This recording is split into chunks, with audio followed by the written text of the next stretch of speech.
Wadi Yahweh Bashim Yahushai, Bashem Rakakutas Brakatham, or this is your chicken and kicking. All praise, glory, and honor due to Yahweh, Bahashim Yahushai, Bahashem Rakakutas Brakatham. Everybody's coming against you. Edomites, you billionaires, you trillionaires, whatever. It's a wrap for you. You know? Here go the truth. Ball upon Babylon and all those who are wicked. All right, come on. We ain't got all day for this.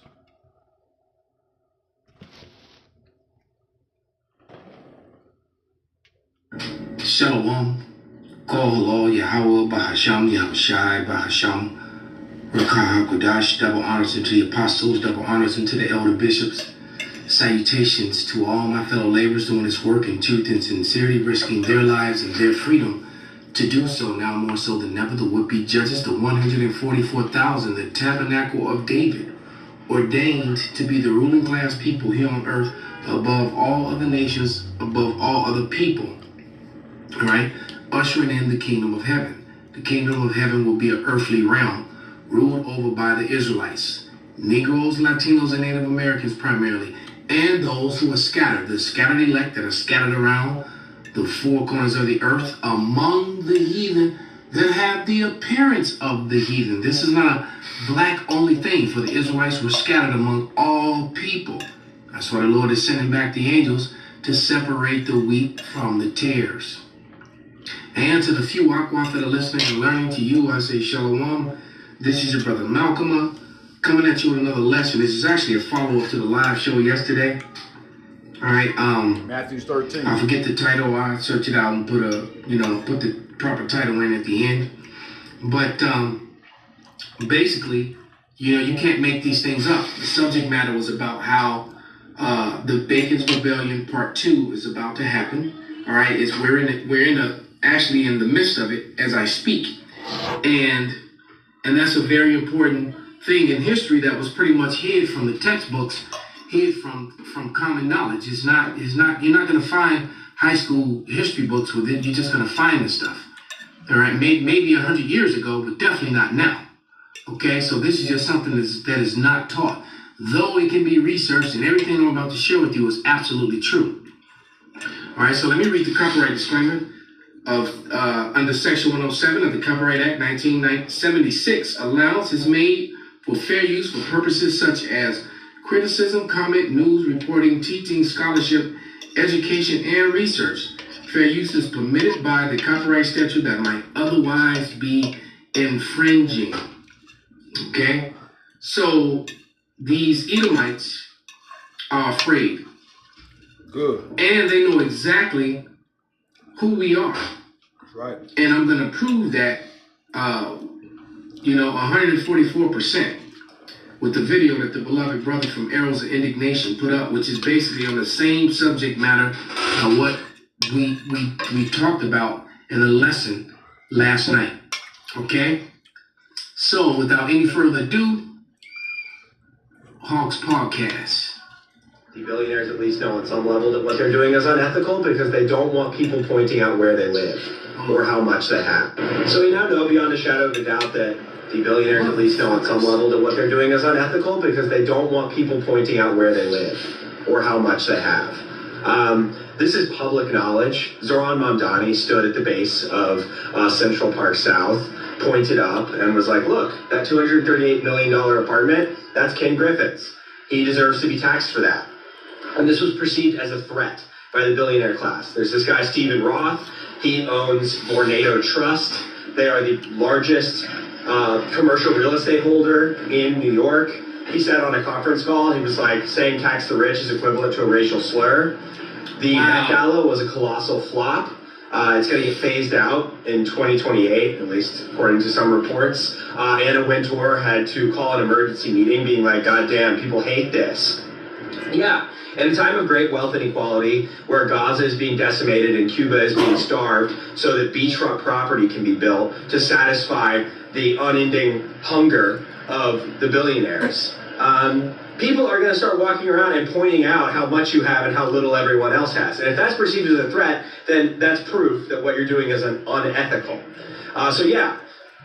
We've entered a new cultural moment where the rich are scared, justifiably so, and a threat can simply be stating the truth, which, there's tons of fucking quotes about that. A revolutionary act is to say the truth, and we're in that moment.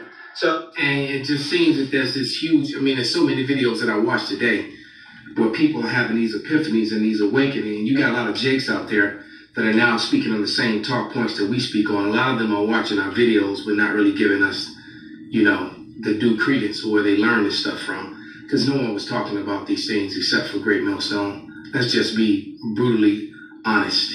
All right, it's a lot of jakes out there that are putting up content now, which is good. Because they're making, other people aware still. But these people, it's evidence in their speech that they've been watching us. All right? And it's a bunch of them out there that do it. All right? But there's this awakening. That's it. And there's these things that once you see them, you can't unsee them. And so now the wealthy are into the position to where they're getting ready just to come with their sword. All right? This is Wisdom of Solomon 2:10. And it reads, "Let us oppress the poor righteous man. Let us not spare the widow, nor ravish the ancient gray hairs of the age. Let our strength be the law of justice. For that which is feeble is found nothing worth." So to hell with your rights, to hell with what's right, to hell with morality. We have the strength. We have the power. I don't care that we have everything, you have nothing. And it's because of our crooked, unethical policy that put it that way. And that's the point. That's where they are. All right. Why do you think they built all these camps and built? ICE has a bigger budget than the United States Marine Corps. Those installations they built around the country, they're not for migrants. They're for U.S. citizens. All right. Jake and the rest of you U.S. citizens. Ones like him that are now seeing it. You can't unsee it. When now the people are coming to the understanding that a little country over in Western Asia is calling the shots here in America, and that country and its citizens are basically flying first class where everyone else is crammed in the coach together. Okay? And crammed in the coach in your own country, by the way. Okay? And see, the truth is coming out and it's unsettling. They tried to hide these things. Isaiah 29:15. And it reads, "Woe to them that seek deep to hide their counsel from Yahweh, and their works are in the dark. And they say, Who seeth us, and who knoweth us?"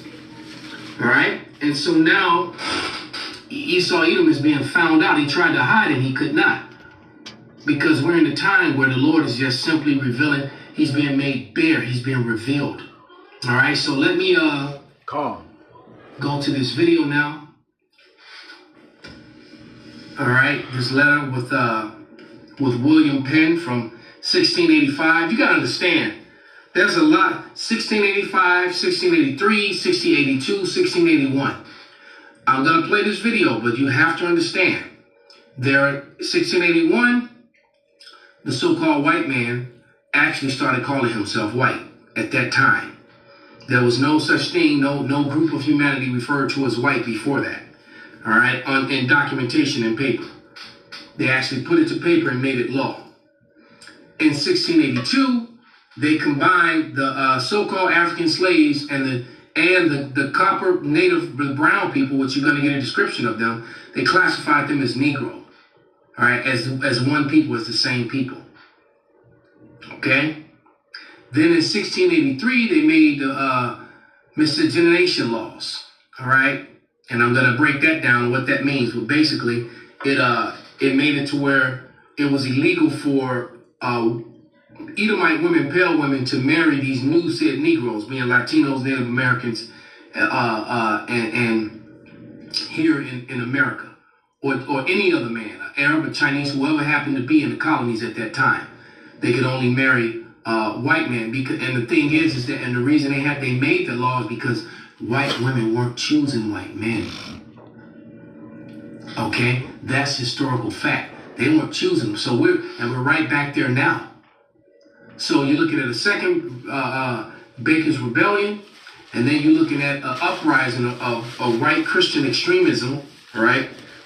You know, extreme white Christianism ready to attack and be violent again, all right, especially against Jay, all right, and force their women to marry them and have their children. Because the truth of the matter is that you can't deny it. You can go all over the internet. That curse has fell upon Esau Edom. His women, for the most part, are very much against him, and you can see that on every social media platform that there is. All right, they're not hiding the fact that they don't like their men and calling them out for the wickedness that they do. But without any further ado, all right, we're gonna play this letter, and then this video, and the guy's going to break down this letter written by William Penn, which rounds out the things that happened in 1600s. And so we have 1681, 1682, 1683, and then 1685, which is when this letter was written. So get your cameras ready, screenshot, take notes, because this is some heavy evidence. Greeks we read about in textbooks were actually the Minoans, Etruscans, and Macedonians, groups that were ethnically indistinguishable from the Moors of America, so-called. Now, just for the record, you know, I've probably done 50 or 60 videos on this very topic subject, providing the receipts and the imagery to prove it, all right? The ancient Greeks they didn't start off white. Edomites took that over, all right? Well, upon the, when Alexander of Macedon came into power. When Alexander and the Macedonians, or Edomites, came into power, that's when Greece became white. It wasn't white before then. So all that mythology and all those, Troy and all this, those weren't white people. All right? They lie about that. A great whitewashing of history. All right? And all that happened during the Renaissance when they came into power the second time, the Edomites. Black Americans built Greece and Rome before being bleached out. The original Greeks were melanated Peloponnesians and Macedonians, vassals of the Moorish Carthaginian Empire. Systematic Renaissance iconoclasm whitewashed this Asiatic antiquity, burying the true masters in Vatican. See, proving you that Europe is in Asia. All right? It said Asiatic because Eurasia is Asia. All right? And so Europe is, and what I'm sharing with you right there, there's not 7 continents, which they teach in the schools fraudulently. There's only 6, all right?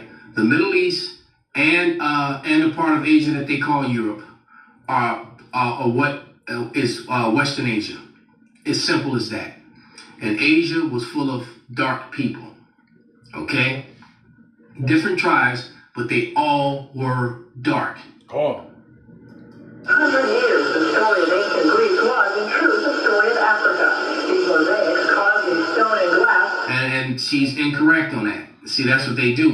Because once they get caught, and they, when it's found out that so-called black people, or dark and melanated people were in a certain part of the world, they automatically try to refer them to being Africans. No.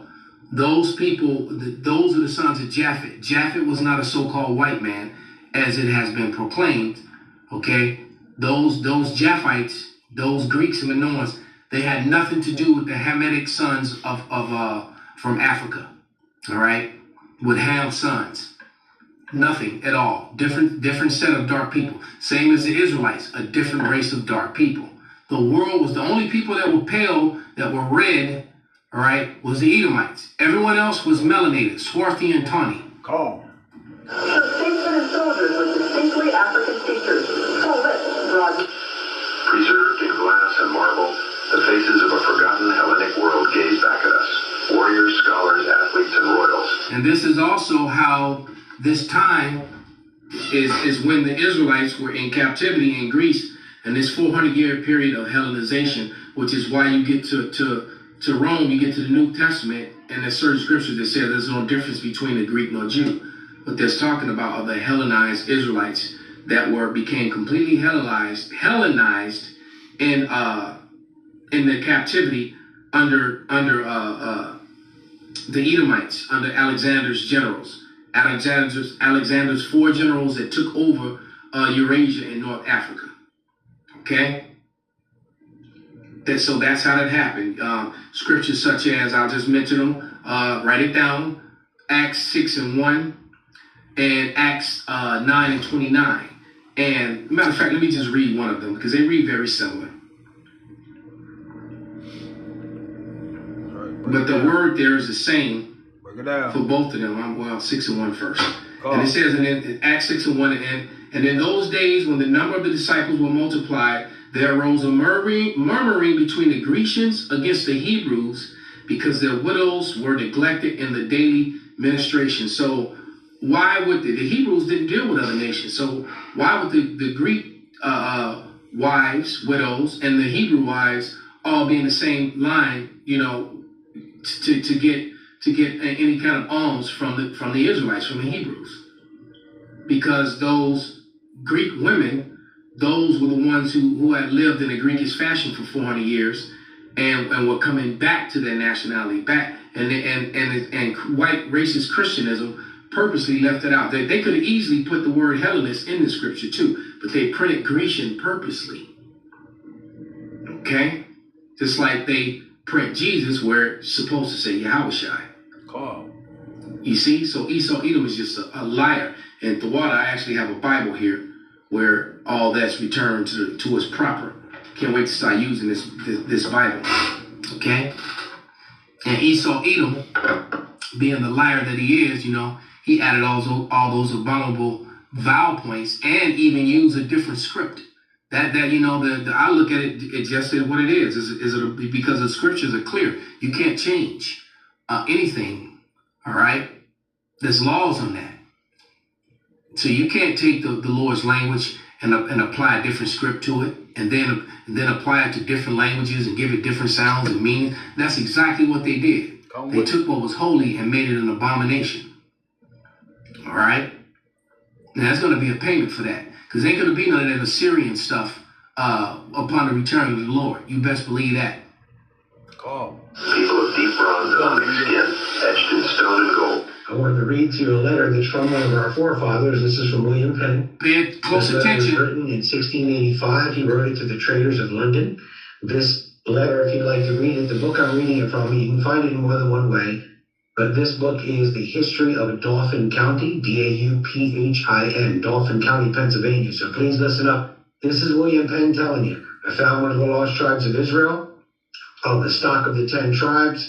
I want to read you to his words. They're an offering. Again, you're seeing his words written in a book. These are not my words, and I'm reading them to you. The natives I shall consider in their persons, language, manners, religion, and government, with my sense of their original. For their persons they are generally tall, straight, well-built, and of singular proportion. They tread strong and clever, and mostly walk with a lofty chin. Of complexion, black, but by design, as the gypsies in England. They grease themselves with bear's fat clarified, and using no defense against the sun or weather, their skin needs must be swarthy. Their eye is little and black, not unlike a straight-looking Jew. The thick lip and flat nose, so frequent with the East Indians and blacks, are not common to them. For I have seen as comely European-like faces among them, both as on your side of the sea, and truly an Italian complexion hath not much more of the white. And the noses of several of them have as much of the Roman. Their language is lofty yet narrow, but like the Hebrew, in signification full. And you can read further. What I want to do now is scroll down and get down to the end of what he has to say. And then you see I'm scrolling right there. I want you to be able, this is a history book that you can look up yourself today. This is History of Dauphin County. You can see that at the top there. I'll give you a minute so you can actually screenshot that and use this. I definitely love to have you. These are free. They're on Google Books now, so you can go in there and get all these things for free. This teaches you about the government is by kings. They're going to remove right them. Here, not by Get them now. Okay? And more to read there about what Shema are and things like that, words that we still use today. Okay, and here we go. As we get down here, for their original, I am ready to believe them of the Jewish race. I mean of the stock of the 10 tribes. And that, for the following reasons, First, they were to go to a land not planted nor known, which to be sure Asia and Africa were, if not Europe. And he that intended that extraordinary judgment upon them might make the passage not uneasy to them. And see what that's telling you is, look, he said because Asia, Africa, and were well known. Eurasia, people lived in those parts of the world. Where no man had never had, where mankind had never dwelt before, was in the Western Hemisphere. This is where the 10 tribes came to. And the Apocrypha gives you testimony of that. But what did Esau do? He went and removed the Apocrypha from the Bible Destruction Group removed the Apocrypha and have convinced many people that it's not a part of the Bible when in fact it is. 100%. There are precepts in the Bible that send you to the Apocrypha and vice versa. Okay? Even in Jewish encyclopedias, they refer to America as Asareth, which is spoken of in 2nd Ezra 13th chapter, the place where the 10 tribes came to. All right? I got this. Matter of fact, I got a video that I'd like to share real quick. And basically, more relics were found in Puerto Rico. So this is the 3rd time the ancient Paleo prototype Hebrew, the Phoenician form of Hebrew, all right, has been found in Puerto Rico. Because they found some gold a couple different times. I think about maybe 6 years ago, they found a whole bunch of gold, and there was Hebrew inscriptions on it. And now they just found a cave. All right, these group of caves, and in these caves near the water, all around those caves, you saw the carving of the ancient Paleo Hebrew. There's no getting around this, man.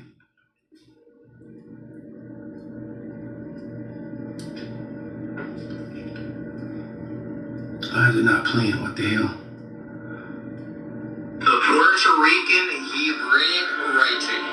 Somebody told me this was a real thing. I thought they were crazy. Loco. Then when I went down to the caves to actually check it out here in Puerto Rico, what we found was rather astonishing. Because upon closer look and examination, start to see that each continent is connected through a common language or through common characters or paleo writings or groups of writings that we find on each island. When you go down this cave, is connected to the ocean basically, you're going to find a lot of these writings. They're going to match up with the paleo. It's absolutely wild when I started to compare a lot of these writings. They were absolutely identical to the paleo. Not the modern day Hebrew, but the original Hebrew. A whole bunch of crosses, tavs, a whole bunch of shins. Even see the character hey, where a man is holding his hands up. It's a character of a man. I could see why they don't want people to actually know their own history, why they wouldn't want Puerto Ricans to know that they are Hebrews. Now remember, can a nation be built in a day, my friends? No, it cannot. Neither were you guys. Information, your history didn't start in 1492. Information has been around since basically almost the beginning of time. This place is so historic. That's the letter hey that I was talking about earlier. But there's so much here in the island or on the island of Puerto Rico, studying the history of the islands worldwide, helps to connect every continent, every tribe, the Puerto Rican Hebraic writing. So you can't get around this, man. And that would be, and why Esau chose the J-ish imposters chose to use the Assyrian script because it was too many books and too much evidence, like I just shared with you, amongst the native tribes here in America. All right, and different writings and relics and things of that nature. So they chose to use the Assyrian script and not the actual proper Hebrew because they could, and then they just discarded the actual real Hebrew, stuck it away in museums, all those relics and things of that nature, turned them upside down and called it native, languages and that whole sort of thing. But when in fact that they committed the abomination of lying and changing the holy word, okay? Because Hebrew never had a vowel system, okay, for representing inscribed works. It never had a vowel system, man. Okay, so this is an abomination of the integration of the vowel system introduced into Phoenician or Paleo Phoenician or prototype Hebrew. These people are liars and deceivers, man. That's what they are, and they're cold busted and exposed. All right, and we'll finish with this. I actually miscegenation laws. I put it up on the screen. These were the laws that they enacted.